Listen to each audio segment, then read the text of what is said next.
The HoloLive event is here in World of Tanks Blitz, and it has brought a whole bunch of avatars, profile backgrounds, camos, and just customization in general. The event itself is okay. You can get the Foch camo for free without having to purchase the event or anything in it, which is kind of cool. All you need to do is get your free HoloLive boosters at the beginning of the event, paired with completing your daily missions through the next week, and you should be able to get the Foch camo for free, which is pretty nice. There's some other things in the event which are cool, like you get 15 times 3 boosters, which are nice. You get some gold boosters, 150,000 gold, but in general, as we can see, there's really no amazing reward inside of this event. You get the profile backgrounds, which obviously some people really like. I don't really care too much about them. The event itself is mid. It doesn't bring anything new to the table apart from a legendary camo for the Foch, and it's nice that you are able to get it for free. In today's video, we're going to mess around with the Foch, talk about its capabilities, the changes coming to the vehicle next update, and if I think this is a vehicle worthwhile grinding now that you probably have a legendary camo sitting on the tank. Well, let's start off with the simple, basic question of, is this a vehicle worth grinding? And I think it is. And honestly, yeah, I think the Foch is going to be an absolute beast next update. It is getting a massive overhaul in terms of its armor, in terms of its damage per minute. Both of its guns are getting buffed. In general, the Foch is just becoming a lot more dangerous. But that's not to say it isn't going to have downsides. So we're going to break in everything that's happening to the vehicle next update, and obviously listing my opinions on the tank itself. So let's start off with the Foch's armor. This is the current Foch armor. So if you were to play the tank right now, this is what you'll be looking at. The upper plate is 290 millimeters on the lower half, and on the upper half it's around 305. It's good, but against heat shells, they're going to butter right through because it's only about 314 millimeters effective. Obviously, any heavy tank loading gold is going to cut right through that. The lower plate's pretty weak, it's 250, but as you can see, it's not good enough to really get reliable bounces. And the hatch is only about 200 millimeters thick, meaning that the majority of shells fired at it are going to cut right through. Next update, look at the difference in the armor of the Foch.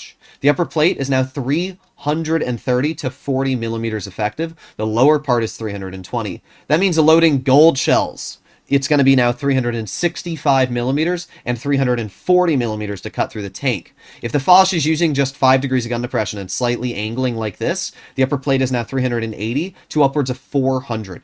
This means even running calibrated shells on tank destroyers, the Foch is still going to be incredibly tricky to penetrate. The hatch is also going to be rather troll because the upper half is now over 300 millimeters thick and the lower half is now 245. Wargaming essentially massively overhauled the armor on the vehicle. The other hatch got a big armor buff as well. If you miss the center of it, it's over 300 millimeters thick. So armor-wise, the Foch got a huge buff. The DPM of it got a massive buff as well. We can see with calibrated shells, it's sitting at over 3,041, where currently the Foch with the same loadout is sitting at 2,800. So that is a 200 damage per minute buff, and that is because the vehicle got an additional 60 damage per shot on its auto-loading gun, meaning that instead of dealing 1,000 damage in 3.75 seconds, it now deals 1,120. Pair that with tungsten shells, and yeah, this vehicle is going to be able to deal a whopping 644 on average, basically giving it the original 155 millimeter it used to feature. The Foch's other gun is also going to feature a lot of DPM at over 3,119, and that's because the damage per shot is getting buffed to 620. So both guns on the Foch are going to be super dangerous. I'm going to be sticking with the autoloader due to the alpha buff, but yeah, this thing is going to be an absolute beast. There is one big downside though. While it has all these big buffs, the mobility is getting the biggest nerf you've ever seen. It's going from an effective power to weight right now of 18.7 on medium terrain to next update 12.9. That's a massive nerf, and it's going to make this vehicle feel incredibly immobile, which basically means that you're going to have to run improved engine power boost to give this vehicle even a slight bit of mobility, upwards of 16.7 on medium terrain. This means that the tank will have similar mobility to that of a T110E5. Not awful, but it's definitely not going to be the Foch that people know and love for the mobility that it currently has. It sure might be listed as a top speed of 54 kilometers per hour if you're running gear oil, but that's just not the case in reality. The tank's only going to be able to achieve upwards of probably 40-ish, maybe 50 if you're using super speed boost, but it's not going to be all too mobile. And the traverse speed is also going to be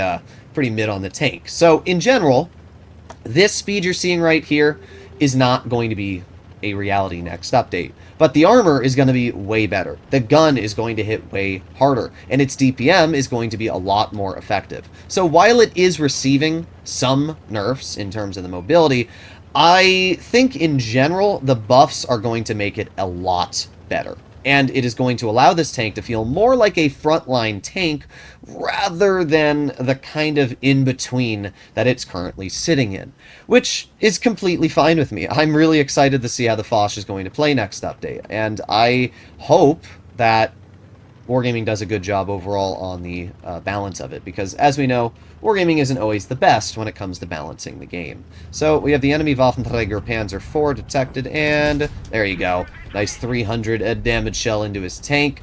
I guess I shouldn't have wasted my tungsten on that, but I also couldn't have really known. Let's just take a quick snap at the IS-7. We missed, but doesn't really matter too much because we had our tungsten on and we just wanted to get that shell out anyway. At this point, I think we should be undetected. So what I'm going to do is I'm going to cross this, and then we're going to move up slowly. I don't think the 62A personally is that big of a threat because of the enemy tanks. So what I'm hoping right now is maybe that the IS-7 ends up poking. I mean, we have the E4 in the back, but I don't really want to fight an E4. Yeah, they got an E4, they got a 183. They got a lot of death over there. The E4 gets shot at, and he's not actually looking at me right now, which means we can poke him, and there you go, nice 452 damaging shell into his vehicle, and there you go, another nice 487. You can imagine how next update with the increased alpha, we would have been able to deal so much more to that player. We have the 62A shooting at me, but not too much of a worry because we have enough armor that this tank really can't reliably cut through me. So we're going to reload in just 2 seconds here. Oh, but we have the 183 aiming in on... Oh my god, bro. And then the IS-7 does that and causes us to miss our shell. Huh. That's really fun. Great example of how quickly your game can turn from good to bad. I mean, we're alive, but I just can't believe that our team allowed that 183 to just poke me, bro. That's so sad. Alright, well, let's see. We have the 183. And for now, we're just going to chill right here. And we'll see what the 183 does. I mean, obviously his tank's a big threat, but at the same time, so is mine. We got one 588 damage shell into his tank, and another 600. We light him on fire, and that's where the tungsten feels real nice. But again, next update, that won't even be an issue, because instead of having to worry about low rolling or anything like that, you can just get out a huge chunk of damage easily. So we did pretty good this game, actually. And we're already at 3,000 damage, so all we need to do now is make a push. We have the enemy Kampfpanzer all the way in the back and in the open, so we're just going to push the KPZ. We're going to get aiming, and there's one shell into his tank, and there you go, 3,500 damage. We weren't able to deal any more, but I think that this game alone already showcased we're having more frontal protection and more alpha damage would allow us to deal so much more in a frontline position. We would have to poke less, we would get more bounces, and we would deal more damage. When you combine all that together, it's just a better situation for the tank. It really is. The Foch isn't bad right now. I know, like, Flossie and I always meme on the tank because Flossie hates it and I always act like it's really good, but right now it's in a rather mediocre state where sometimes you'll do really good. Like, when this gun works, it works really well. You're able to have that mobility, you're able to get out a lot of damage, you're able to back into cover with the gear oil. That really allows the tank to feel super dangerous sometimes. But in other situations, with the terrible, side armor, the really, really awkward track wheels, and low alpha it has for, a tank destroyer, it's this intermediate tank where sometimes it's great, sometimes it's absolutely tragic and does terrible. And on a map like Castilla, it's probably going to do pretty mid because the enemy team has a lot of mediums. They have, well, 3 of them to be exact, and that's going to put us in a really awkward situation depending on where the enemy team goes. But we're going to chill right here, and this is a good spot to see if anybody's poking here or trying to cross. Our AMX is trying to detect people. We have the enemy Sheridan spotted up top. M60 gets a good shell out. I don't think the enemy team is going to the side of the map, if I'm going to be completely real. We haven't seen anything yet. But our 60 TP is deciding to move his way up. But with the Object 140 spotted and the STB, I have a feeling the entire enemy team is going to be going to the other side of the map. So I'm going to use the good mobility. Good example here of where next update you're not going to be able to do this, or at least not nearly as effective. Next update, it's going to be really slow on trying to maneuver. We have the enemy 57 heavy detected, and there you go, nice. That's all our assistance there, which is pretty sweet. I don't even know why the 57 decided to put his tank in that position, but we're just going to move all the way over here. We're going to cross.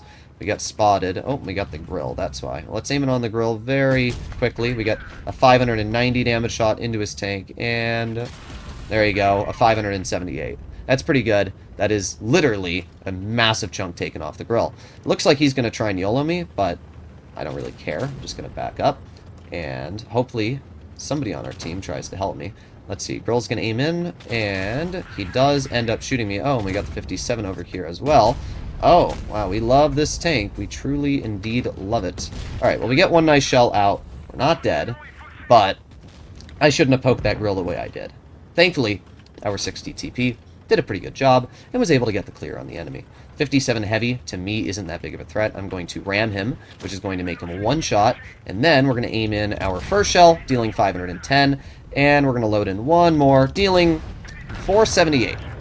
See, again, next update, that would not be an issue. You're noticing how the 500 alpha on this vehicle just really isn't enough in most situations to really be effective, because you low roll. If I didn't have that 60 TP supporting me, could have been really awkward there. And yeah, low rolling is just not fun for anybody. So T95's in a real awkward position where he's got an STB on his front. He actually did hit the STB, which is quite good for him.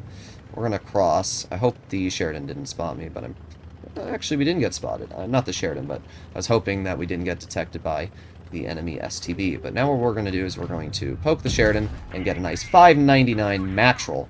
That was pretty lucky. He's mad, but it's not like it would have mattered. I was going to kill him either way with the second shell.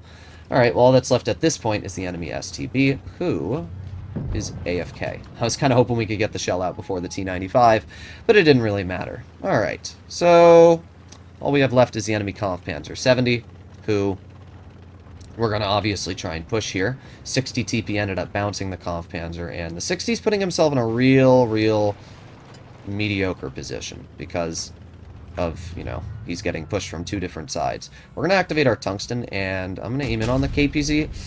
That was a real bad shot, though, wasn't it? Alright, let's try one more. There you go. We get one shell at least into the KPZ, dealing a pretty good 590 damage, and now we back up. So that's pretty good. We have a T95 left, and that's not entirely effective, let's be honest here. I'm going to chill, I'm going to reload, and well, we'll see what happens. I'm just going to push up, and I'm kind of hoping that we can just kind of push the Kampfpanzer. He's probably going to shoot at the T95, and we are just going to send him, so there you go, one nice 480, reload, and oh, he fired heat, which means that we get to live another day. Alright, well, we have like no health left, and that's obviously not great, but we are alive. The T95 gets the clear, there you go. So, we won. And it was a tricky win, but it was a win. Just imagine in this game, if we had more armor, we would have gotten bounces more. Imagine if we had more alpha, we wouldn't have had to worry about the 57 heavy. And if we had combined those two with the DPM advantage as well, it just kind of gives you a big boost in terms of capabilities. So while I'm sad to see the mobility go on the Foch, I'm really excited to see the DPM and the armor arrive. Let me know in the comments what you guys think about the changes. Let me know in the comments what you guys think about the HoloLive event. But I'm really excited for the Foch. I'll see you in the next one. Bye-bye.